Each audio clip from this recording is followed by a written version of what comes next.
Hi, I'm Donna Willis, and I'm a self-awareness coach.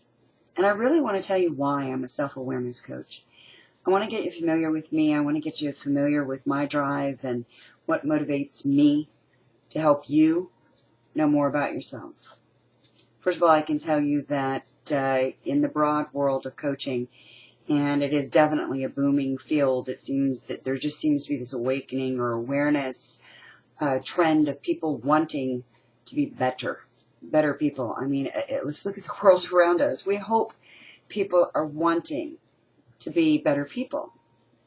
Now, somewhere later I might talk about how I see the trends, because I certainly keep my eyes and ears to the rail to check on the trends of how people are feeling. But let's go back to self-awareness. Now, what is self-awareness? Self-awareness is someone really, really knowing, and actually I'm going to scoot over something real quick, so excuse me, this is my first video, and it is an introduction, but I want to be authentic. I want to be real. I don't want to act like everything is so cookie cutter. That's not being very self-aware. So self-awareness is the definition: conscious knowledge of one's own character, feelings, motives, and desires. And I really like this sentence that it's used in. The process can be painful, but it leads to greater self-awareness. I mean, as far as many times where you may have heard it talked about, is that, the biggest journey we'll ever do in our lives is the journey into ourselves and who we are. I mean, the biggest question that we ask as human beings, as a collective, doesn't matter, take away culture, take away anything, is who are we and why are we here? Now, anything and everything else in life, besides the answer to that, is just a stereotype or a title or a role that you've taken on in life. And some people have done immensely well in their lives, incredibly well. And don't really know who they are. They're a cog in a wheel, or whatever that cliche is, and they just turn along, and they know, and they do what they're supposed to do. Whatever they're born into, whatever mindset they're fed, whatever environment feeds them. Self-awareness is the basis that I chose to really guide people with, because I had to really look at what gave me the most strength in my life, what gave me the most resilience to make it through or strive in my life, and to thrive, and to want to survive, to want to be alive, to want to live, to want to venture out and explore and do just really exotic, novel things. Talk to people, get to know their lives that I would have never have known before. Looking at things in a different way. Well, I had to really, really sit and look and say, what is it that's been really monumental and important to me, that has been a common core driving factor of me? And it was self-awareness. From the time I was a young child, just because of my personality, my persona being perceived as kind of an odd, introspective person, kind of gangly, not gangly, I wasn't then, I was chubby, now this was around in 6th grade. I was chubby, my hair was all greasy, I was very tomboyish, and I like my tomboyishness, but I was very much a misfit in society. I didn't know how to fit in with people, and so I decided to observe people. Now that caused a few different things for me.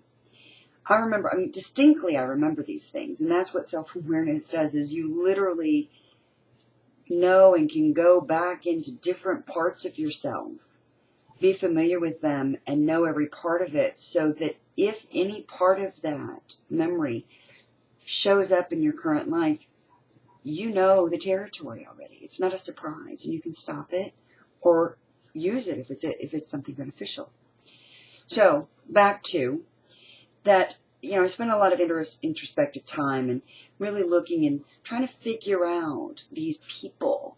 It was almost like these species And like I felt like this alien child dumped in this world, and I didn't speak the language, and I didn't know the culture. So I studied. And I studied people, and I studied people, and you certainly see all the different dynamics and the personas that grow out of the world. You know, the boy who seems to kick the ball the furthest, is applauded and, becomes the athlete, or, the boy who gets angry easily, becomes the bully, or, ostracized, or sometimes even the leader, because they draw so much attention, et cetera, et cetera. There's the nerd phases and the titles and the stereotypes.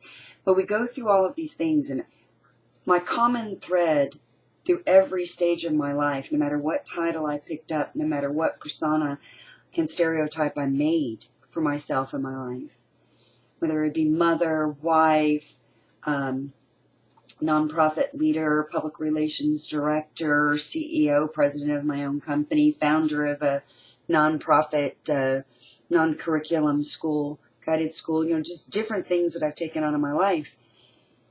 All of those titles can go away. And when they did go away, for whatever reason, good, bad, grew, didn't make it, whatever reason, I still had to come back to me. And all of those years of being introspective and observing people and seeing where I fit in, almost seeing myself as though it was, a geometric puzzle, and I'm a triangle trying to fit into a square, hole, or whatever you would call that, since a square is not a hole. It's a hole, it sounds round. But, I wasn't trying to cram myself into there. I was trying to see elements of myself, to see where I fit. That took a lot of self-awareness. It took a lot of being the person that said, I admit I did that wrong. I admit I was part of that. I admit I failed at this. Because you have to be that honest with yourself. And I mean radically honest. A self-aware person cannot blame another person. A self-aware person is a leader of themselves, and then is the leader of others because of that level of honesty and trust. They know what they're going into. Now, there are aspects in self-awareness that there's self-awareness that grows, and it's it's definitely, I was just reading a Harvard Business Review article today, and I'll feature it on my website, but it was specifically about so much of the studies, many of the studies, all of the studies that are being done now are showing that emotional intelligence and self-awareness are some of the highest qualities found, and common thread qualities found in CEOs and leaders of today. Now, it may have been in the past too, but we didn't study it. But I guess if we go back, we could. And we've also seen where, like maybe in the industrial age, it might have been a little bit more of the atmosphere of a little bit of a psychopathic narcissist, mentality that grows. And sometimes those are necessary in a builder environment, because you've got to have somebody that's almost so focused and selfish that you're happy to pick up anything in their trail. And it did grow and boom us, but we're at a whole different level now. We're at a different level in a different era, in a different time. And it's not new age, and it's not mystical. We truly have become so global, and there have been so many blends of personalities and diversity, talents of diverse talent pools, that if we don't become more self-aware so that we can learn what we do and why we do it, how we affect people, how we influence people, how we are as leaders. Whether it's a leader in our own family, a leader in our own community, a leader with our company, a leader with our friends. If we don't know where we're coming from,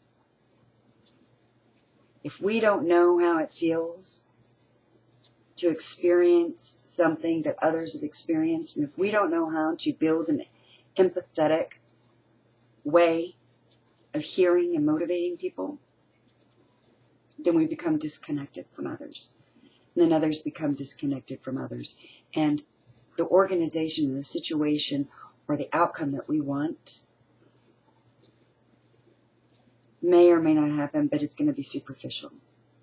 It won't have the heart and spirit of the conscious business level that's being built in the world today. That's why self-awareness is so important to me. I really want to have people value each other in their individuality, their authenticity, and the value of the talent that they can bring and contribute to an environment and an organization. When one does that, they contribute to a greater good, and that's the good of others in the world. When we go out and we're examples as leaders, and we show that we're not afraid to venture into ourselves and look at where we can stumble, where our vulnerabilities are, and where our weaknesses are. We give permission to others to recognize that as well and to excel and bring forth their contribution of their greatest good. And don't take personally their weaknesses or your weaknesses. In that environment, there's a free flow of innovation and there's a free flow of respect of each other's individuality. So that's why I'm a self-awareness coach. And it's why I love being a co-pilot on the journey to everything you really are, beyond any title. Have a great day.